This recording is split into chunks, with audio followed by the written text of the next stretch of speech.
UFC Des Moines takes place this weekend, and in this video, I'm going to be giving you my exact predictions for how I think every fight in the card is going to play out. So without further ado, let's get this bread, and let's get into the picks. As always, I like to look at my past week's performance to see what we can improve upon, and honestly, last week we did pretty good. We went 11-3. It is easy to go 11-3 when every favorite on the card wins, other than one. Of course, we didn't pick the underdog that did win, which was Abus Magomedov against Michel Pereira. We fell for the sheep trap. You know, Michel Pereira gassed himself out in his pre-fight dance ritual, so, you know, kind of hard to, you know, pick when you don't know if he's going to gas himself out pre-fight dancing. So there's that. Jimmy Flick was an underdog we picked.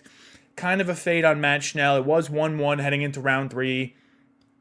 Weird fight. I don't even know if I would have picked Schnell in hindsight. Giga Chikadze, however, maybe should have picked David Onama in hindsight. It was 1-1 heading into round 3, but once Onama got the takedowns, it was game over. Giga has literally no get-up game, has no takedown defense, so should have seen that one coming. I was hoping, you know, bigger cage, not in the apex. Maybe Onama doesn't go for the takedowns. It has as much success, but turns out, as soon as he shot one, it was GG's. So 3 wrong picks, not terrible. We didn't fall for Prates in the main event, so there's that. We picked Ian Gary, staying strong. Who else here? Chris Gutierrez, we didn't fall for the Castaneda trap. Wellmaker, we didn't fall for the Cameron Simon trap. And Timmy Kwamba, well, we didn't fall for the Roberto Romero trap. So a lot of traps we avoided. We did fall for the Michel Pereira dance trap, but on to UFC Iowa. I think this week's picks will produce a sweep, so stay tuned. First fight on the card, we have Juliana Miller taking on Ivana Petrovic, and honestly, Ivana Petrovic is going to be way better on the ground here. She's going to be way better in the striking. Miller is 3-3. This is her last fight on her UFC contract. She's on a 2-fight losing streak. She did win tough, but you know, she was able to get takedowns and utilize ground and pound in a lot of those fights, and in this one, she just won't be able to do that. Ivana Petrovic is going to be the bigger, stronger girl in that octagon. When it comes to the ground, Ivana Petrovic is going to be able to have her way in half guard, side control, full mount, all the different guards, all the different mounts. Ivana Petrovic wins this every which way on the ground. The only way Miller can win is potentially sneak an armbar from guard, potentially get a leg lock, you know, against Jamie Lynn Horth. Jamie Lynn Horth was attempting sub after sub after sub against Petrovic and was somehow able to win a decision doing that. She was able to get guillotine chokes, arm bars, because Petrovic sometimes leaves herself open for that because she shoots reckless takedowns sometimes. So Juliana Miller does have a slight chance at a victory here if she can get a meme sub on Petrovic. But other than a meme sub, Petrovic is going to win this by domination. So Ivana Petrovic by decision. Next fight on the card, we have Dontale Mayes taking on Thomas Peterson, and I've told myself I'm willing to take Thomas Peterson against any heavyweight that doesn't possess true heavyweight power. Now, Dontale Mayes, I do think he possesses true heavyweight power, and I do think he will be able to potentially find a KO on Thomas Peterson, or will potentially be able to hit him badly enough where he wins on the judges' scorecards. I think Thomas Peterson, he's only a volume striker for the heavyweight weight class, so he will do good against guys that don't have any takedown defense, and he will do good against guys that don't have much power. But the thing is, I think Dontale Mayes has power. His takedown defense is kind of mid. It has been better in recent fights. You know, don't look at Walter Walker heel hook. That was Walter Walker more just like falling to the ground and diving for that. Thomas Peterson's not going to do that. And then against Shamil Gaziev, you know, Shamil Gaziev was able to get him down, but Shamil Gaziev is also way bigger than Thomas Peterson just in terms of mass. He's a blob, you know what I mean? Dontale Mayes fought Caio Machado, who's very similar to Thomas Peterson, which is like no power and will shoot takedowns and try to clinch you against the cage. And Dontale Mayes was able to win a clean decision against him. He was also able to knock out Andrei Arlovski, which people meme, but he was able to do that. And then Rodrigo Nascimento, he got choked in their first fight, but then they had a rematch. He went all 3 rounds with him, and potentially even won a round against Rodrigo Nascimento, who I think has more power than Thomas Peterson, and I think has better takedown entries than Thomas Peterson. For the most part, Mayes was able to keep the fight standing. Also, keep in mind, this is in UFC Iowa, in front of a crowd, bigger cage. If this was in the Apex, I might lean more towards Peterson because smaller cage, but bigger cage. Mays has a 7-inch reach advantage. I think he's going to use every inch of that, and I think at some point he will be able to find the mark on Thomas Peterson. He is coming off a KO loss, after all, from one punch from Shamil Gaziev, so Dontale Mays just needs that one punch, and I think he will find it at some point. So for those reasons, give me Dontale Mays by decision. Next fight on the card is Gaston Bolanos taking on Quang, and I think this is a matchup that for Gaston Bolanos to win very easily. He just fought Cortavius Romeus, who's almost the exact same type of fighter as Quang. Quang is takedown first. He doesn't really secure positions. He's not a jiu-jitsu guy. He's not really focused on getting the hooks. He's kind of chasing a choke at certain points. Not the highest IQ, even if the fight gets to the mat. He's able to get reversed as well. He has very low power for the weight class. Not really a high volume striker. Not sure what Quang brings to the table other than relentless takedowns. And in a bigger cage like this in front of the crowd, I don't think the relentless takedown strat is going to work. Bolanos just fought someone in Cortavius Romeus who in theory was a relentless takedown guy. And Romeus ended up staying standing for the most part, wasn't able to get his takedowns with success like he's used to. And Gaston Bolanos even got some takedowns of his own against Romeus. So in this fight, you know, they're similar size guys, but I think Bolanos is going to be 10 leagues above Quang in the striking, and I don't think Quang will be able to get the takedowns that he needs to get in order to win a fight like he usually wins. So for those reasons, I'm going to take Gaston Bolanos by decision. Next fight on the card, we have Marina Rodriguez taking on Gillian Robertson. Now, this is a fight that I was going back and forth on. At first, I was leaning Marina Rodriguez, but the more I think about it,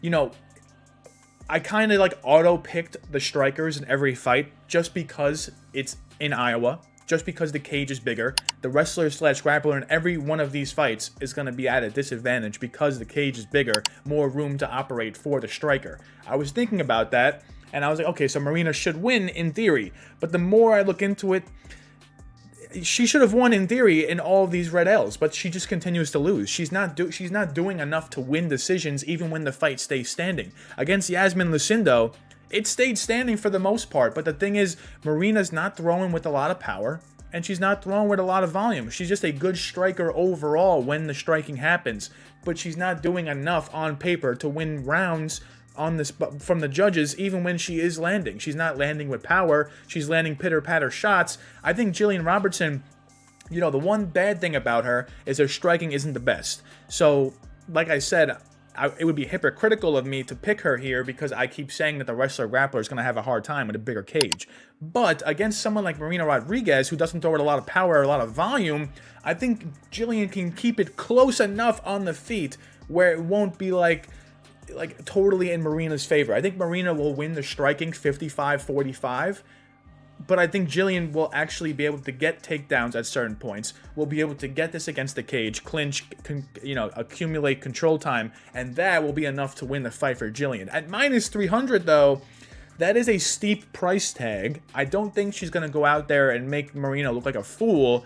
Marina hasn't looked the best in her past couple of fights. Her age is starting to get to her, but I don't know if she's just a fish on the ground completely.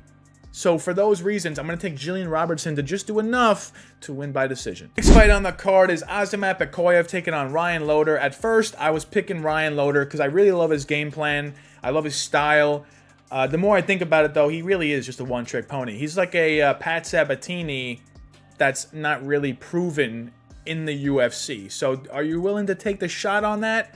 I don't know. Azamat Bekoev, he's very similar to Ryan Loder. They both are wrestler-grapplers at heart. The thing is, if this were to stay standing, Bekoev is going to be 10 miles above Ryan Loder in the striking. Ryan Loder is going to need to offensively wrestle from the jump, from the first bell to the last bell, all 15 minutes if he wants to have a chance to win here. His striking is basically non-existent. He's about to turn 34 years old. He's no spring chicken. It's not like he's been working on his striking in the shadows. He's going to come out there and look like Israel Adesanya. No, he's going to go out there and do what he's been doing, which is shoot for takedowns. And against a Russian like Azamat Bekoev, it's basically, what do you trust more, Russian wrestling or American wrestling? And in this one, I'm leaning towards Russian wrestling. Ryan Loder will be the bigger guy, 2-inch height advantage, 4-inch reach advantage. But if his game plan is just to shoot takedowns, I don't know if that's going to work against a guy like Bekoev. And if it's not that, if the strategy is keep it standing, Bekoev has... Sometimes he has hams for fist, and he will find the mark on Ryan Loder. Also, Robert Valentin was getting Ryan Loder in some bad spots on the ground. Ryan Loder was able to survive those, sure, but it wasn't a great look that he was, he had his back taken, he got caught in a triangle, an arm bar. Bekoev, if that were to happen to him against Ryan Loder, I think Bekoev will be able to find the finish where Robert Valentin wasn't. So I'm leaning Azamat Bekoev. I think he's just going to do a little better. I think he's a better striker, and I think in the grappling, it would be a stretch to say Ryan Loder is the better wrestler. And if it's a stretch to say that, that's his only path to victory. So for those reasons, Azamat Bekoev by decision. Next fight on the card, we're going to keep it simple, stupid. We have Yana Santos taking on Miesha Tate. Now, Yana Santos has shown that her takedown defense isn't the greatest. Holly Holm was able to get 4 takedowns on her. Caitlin Vieira was able to get takedowns on her. Anyone who tries to shoot usually has success. Now, Miesha Tate, if this fight gets to the ground, she's going to have a supreme chance to try to submit Yana Santos, of course. But keep in mind, she has not fought in a year and a half, and before the year and a half, she was retired. So she came back after a year and a half, wins by submission against Julia Avila, who's a complete fish on the ground. Now, a year and a half later, I thought she was retired after that, or maybe she would go on a run, but no, she takes a year and a half off and waits for a Yana Santos fight in front of a crowd with a bigger cage than the Apex. So I'm not really sure what she's thinking here. Bigger cage, it's going to help the striker more. If this stays standing, Yana Santos is going to win, no problem. Miesha Tate, it's not like she's a wrestler. She's mainly a jiu-jitsu practitioner. She just relies on fights getting to the ground. Her takedowns aren't the best. Her entries aren't the best. I think she has a 33% takedown accuracy. So maybe Miesha Tate can get this to the ground at some point, but I don't think she'll be able to hold Santos down there. I think Santos will be able to keep this standing for the most part. I think Santos will be able to outmuscle Miesha Tate in the wrestling exchanges and even outmuscle her against the fence in the clinch. So Yana wins this 90% of the time with every other facet of MMA. The only question is, can Tate bring this to the mat and keep it there for 3 rounds? I tend to think no. So for those reasons, Yana Santos by decision. Next fight on the card, we have Jeremy Stephens taking on Mason Jones, and I'm going to keep this breakdown slightly short. Jeremy Stephens is about to turn 39 years old, making his return fight to the UFC after a string of losses. He has a win in there against Miles Price, But Jeremy Stephens is really a one-trick guy. He's trying to get the knockout on the feet. He showed it in the bare knuckle. He showed it in boxing normally. He does have a lot of power for the weight class. Mason Jones, though, he's really a one-trick guy when it comes to takedowns. It would be hypocritical of me to take Mason Jones here because it is in a bigger cage. It is in Iowa. Bigger cage means that the striker is going to have more of an advantage on the feet to keep it standing. But I just think in this one, Mason Jones is, he's younger by 8 years. I think this is his final time to make a UFC run. He's tried multiple times and just keeps losing when he needs to win. His loss against Mike Davis wasn't good. His loss against Ludovic Klein wasn't good. He's gone on a stretch in Cage Warriors, mainly by getting takedowns and submitting and ground and pounding people. And I think he's going to do the same here. I think he will be able to get the takedowns on Jeremy Stephens. It's not like Jeremy Stephens has the greatest takedown defense. It's not like he's been training, really, takedown defense. He's been training boxing and bare knuckle. He hasn't been training MMA. But now, I guess maybe he's, he has the MMA training camp and stuff like that, but I don't think it's going to be good enough to defend Mason Jones' relentless takedowns. This guy shoots like 20-plus takedowns a fight, so he's kind of like the Merab of the lightweight division with just who's a little chinnier than Merab, to be honest. So Jeremy Stephens by KO, maybe take a flyer on that. I tend to think Stephens will gas out eventually, and Mason Jones will find the finish on the ground. So for those reasons, Mason Jones by round 2, submission. Next fight on the card, we have Cameron Smotherman taking on Serhiy Sidey, and I was going back and forth on this fight. As you can see, Tapology, 73% have taken Cameron Smotherman, and he still remains as an underdog at plus 130. The same thing happened last week with Giga Chikadze and David Onama. 65% of people were taking Giga Chikadze, and yet he remained as a plus 150 underdog. So usually when the Tapology community is heavy on the underdog does not come through. So that's one reason to not take Cameron Smotherman, is just to fade Tapology. Another reason is he just stands still sometimes. I watched back the Jake Hadley fight in full, and for the most part, this guy Smotherman, he has no movement. He is there to get hit. Just Jake Hadley wasn't the one to try to hit him. Jake Hadley doesn't really have KO power on the feet. He's more of a jiu-jitsu guy that has sneaky takedowns and interesting striking. He's not really a KO guy. So Cameron Smotherman was just willing to stand there and stand in front of Jake Hadley and win a decision that way. Against Serhiy Sidey, I don't know if you can just stand there and just get punched by Serhiy. Serhiy is going to have a 3-inch reach advantage, 2-inch height advantage. He has shown some chin issues. You know, he does get wobbled here and there.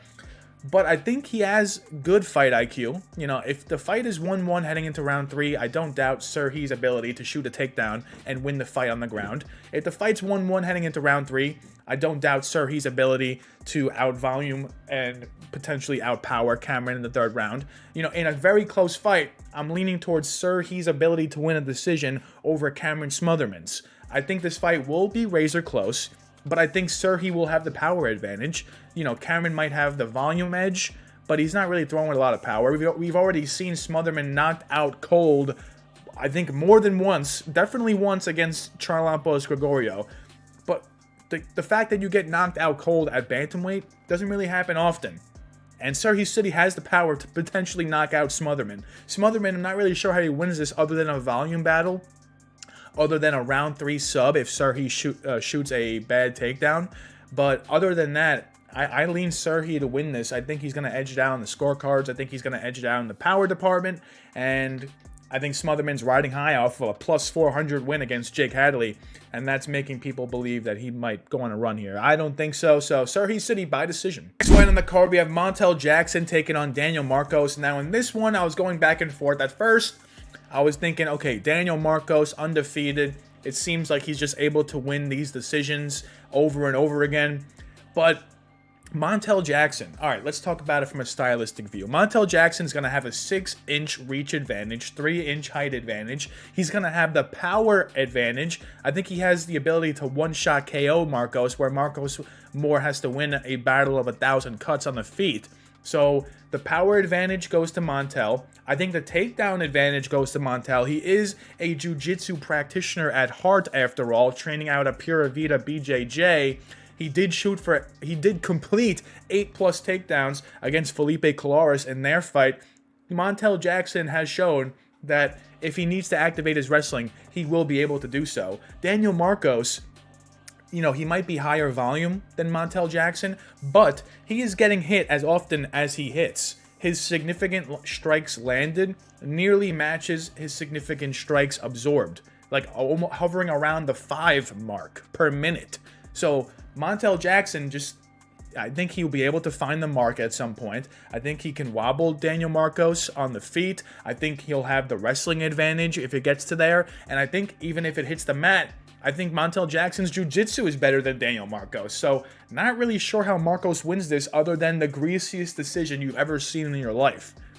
Other than that, Montel Jackson, I think, has every advantage here to finish and to win by decision. So for those reasons, we're taking Montel Jackson by decision. Next fight on the card, we have Santiago Ponzinibbio taking on Daniel Rodriguez. And in this one, Santiago's chin is dust, guys. It's really dust. He's been knocked out 3 of his last 4 fights. And in the one fight, sorry, not knocked out, knocked down. And in the one fight that he didn't get knocked down in was against Muslim Salikov.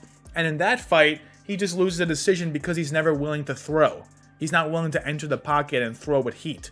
So when he actually is willing to enter the pocket and throw with heat, he's getting clipped every single time. Carlston Harris was clipping him repeatedly. And it wasn't until, I think, round 3 where Santiago was clipping him and the ref just jumps in. Early stoppage. Carlston Harris was kind of on his way to winning that decision. And the ref jumps in. And it's like, oh my God, Carlston hasn't thrown back in 2 punches. Let me step in. No, early stoppage. So Daniel Rodriguez, I think he's durable enough to not get knocked out by Santiago. Okay, so that's number one. He's going to be the bigger guy in the octagon as well.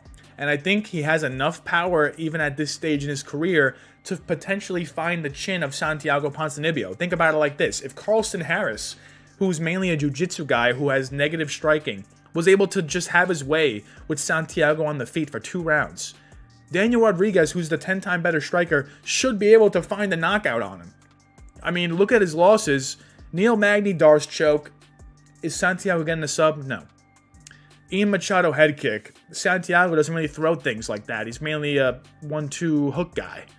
And then Kevin Gaston was utilizing takedowns to win that fight. Santiago's not going to shoot for takedowns.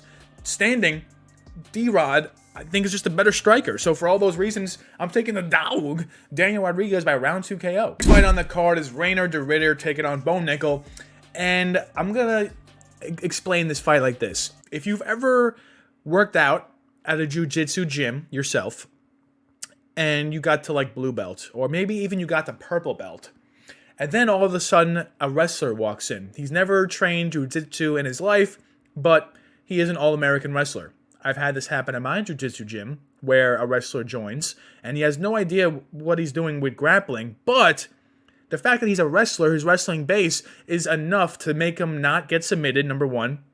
Number two, he's able to amass crazy control time as a wrestler against a jiu-jitsu guy. So I think this fight is going to play similarly to how it's played out in my jiu-jitsu gym. I think the wrestler, Bo Nickal, will be able to avoid submissions from Reinier de Ridder. I think he'll be able to take down Reinier de Ridder, because de Ridder's going to want the fight to get to the ground anyway. He might even pull guard to do so. And I think once the fight gets to the ground, I think Bo Nickal will just hold, control, ground and pound. You're going to hear a lot of boos. I think on the feet, it's fairly even. Bo Nickal might have a little more power, and Reinier is a little more chinnier than Bo. So standing, I think Bo can actually get the better of the exchanges. And on the ground, Reinier, I don't think he'll be able to submit Bo. Wrestlers are very hard to submit in general. Even if you're a purple belt going against a white belt, if the white belt has a wrestling background, well, good luck trying to get the sub, because it's not going to happen. The only bad thing about it is the wrestler doesn't really know how to offensively find the sub himself. So for that reason, I'm actually leaning Bo Nickal to win a minutes battle here, and therefore we're taking Bo Nickal by decision. Then that brings us to the main event of the evening, Cory Sandhagen taking on Deiveson Figueiredo, and it seems like it's a foregone conclusion that Cory Sandhagen will win this fight by decision. I might even just bet that prop straight up. I don't think Sandhagen will find a finish, all right? I don't think he has the KO ability to knock out a guy like Deiveson Figueiredo. I don't think he is better at jiu-jitsu than Deiveson Figueiredo. So I think Cory Sandhagen can literally only win this by decision. Maybe he can win this by voluming Figueiredo to the point where he just gasses and falls down. That could be a thing. But Deiveson Figueiredo, 37 years old, at the bantamweight division, not the greatest look. He's very old for the weight class. Against Peter Yan, he was barely throwing. I think he didn't even land 40 strikes in their 5-round fight.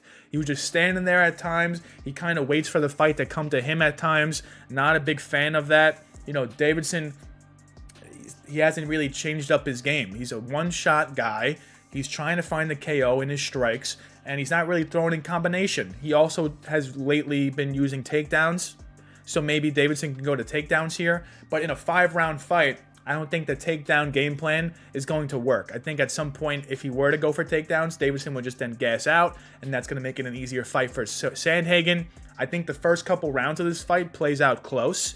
You know, Sandhagen peppering Figgy from the outside, Figgy getting slowly frustrated. Maybe he lands one big shot that wobbles Sandhagen. But as the fight progresses, I'd see it playing out similarly to the Jan Figgy fight, where Sandhagen is just going to out-volume Figueiredo. I think he's going to have the better game plan than Figueiredo. I think even if he wanted to, he can get the fight to the ground himself over Figueiredo. So the line is super wide, but I can understand it as the fight gets closer. Figueiredo plus 400 is still crazy.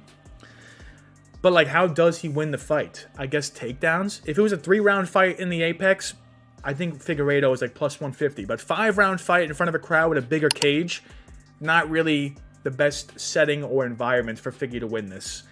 And Sandhagen's looking for a dub after losing to Umar. He's looking to get back in that top 5, maybe fight for a title. So, all those reasons, give me Sandhagen by decision. And for all my betting people, I went ahead and tried to come up with some bets for the fights without knowing what the lines would be. So Petrovic, I'm confident enough in her where we would use her as a parlay piece.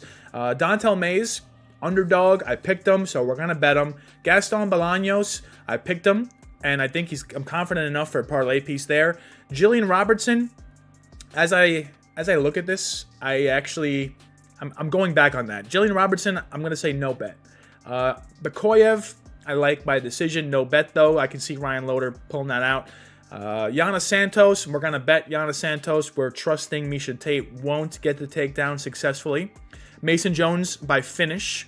We're going to wait to see what the line is there. Serhiy Sidey, I do like him to beat Smotherman, but not enough for a bet. Montel Jackson, I might make him a parlay piece as I analyze this, but at the moment, I'm not really sure. D-Rod, he's an underdog. We're gonna bet him. We might even bet his KO prop. Nickal, I think I'm pretty confident he wins that fight. We can use him in the parlay. And Cory Sandhagen, I think he wins the decision. But as for a bet, still struggling to find a good one. Maybe just bet Sandhagen by decision. But if the line is whack, I don't know if I'll do that. So these are the potential bets, but stay tuned for later this week when I show you my official bets. And thank you for getting to the end of another episode of Finn's Chats. I hope you enjoyed. Gosh, this hair is messed up. But let me know in the comments who your favorite pick of the card is. Let me know if you have an underdog lock. And if not, just leave a like, comment, and subscribe. And have a great one. You savvy.